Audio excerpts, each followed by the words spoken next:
दोस्तों, इस वीडियो को भूलकर भी मत देखिएगा, क्योंकि इसे वही लोग देख सकते हैं जो भगवान विष्णु के प्रिय हैं। चलिए जानते हैं कैसे बना भगवान विष्णु का वाहन गरुड़। कहानी शुरू होती है ऋषि कश्यप की दो पत्नियों से, विंता और कद्रू। कद्रू सर्पों की माता, विंता गरुड़ और अरुण की जननी। दोनों बहनों में प्यार कम, प्रतिस्पर्धा अधिक थी। एक दिन आकाश में प्रकट हुआ एक दिव्य घोड़ा। उसकी पूंछ का रंग देखकर दोनों बहनों के बीच लगी एक ऐसी शर्त जिसने भविष्य बदल दिया। विंता, पूंछ सफेद है। कद्रू, नहीं, काली है। और शर्त थी, जो हारेगी वो दूसरी की दासी बनेगी। लेकिन कद्रू ने धोखे का सहारा लिया।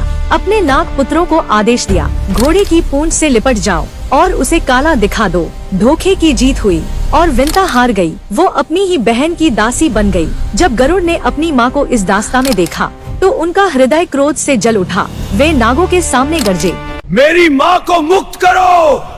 नाग हंसे और बोले, मुक्ति चाहिए तो स्वर्ग से अमृत का कलश लाकर दो। गरुड़ ने चुनौती स्वीकार की और अकेले ही देवताओं से युद्ध कर अमृत कलश छीन लाए। लेकिन जैसे ही वे लौट रहे थे, स्वयं भगवान विष्णु प्रकट हुए।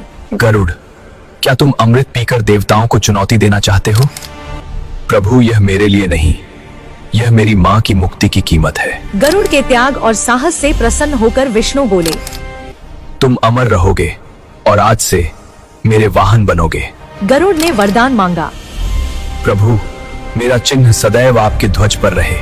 तभी से विष्णु का ध्वज कहलाया गरुड़ ध्वज। और विंता सदैव के लिए मुक्त हो गई। लेकिन नागों के साथ एक रहस्य और जुड़ा। वे अमृत पीने से पहले स्नान करने गए और तभी इंद्र आ पहुँचे। कलश उठा लिया और स्वर्ग ले गए। नाग लौटे और वहाँ पाया सिर्फ घास। उन्हें लगा कि यहाँ अमृत की कुछ बूंदें गिरी होंगी, इसलिए वो उस जगह को चाटने लगे। इसी से उनका मुंह फट गया और तभी से कहा जाता है, नागों की जहवा फटी होती है।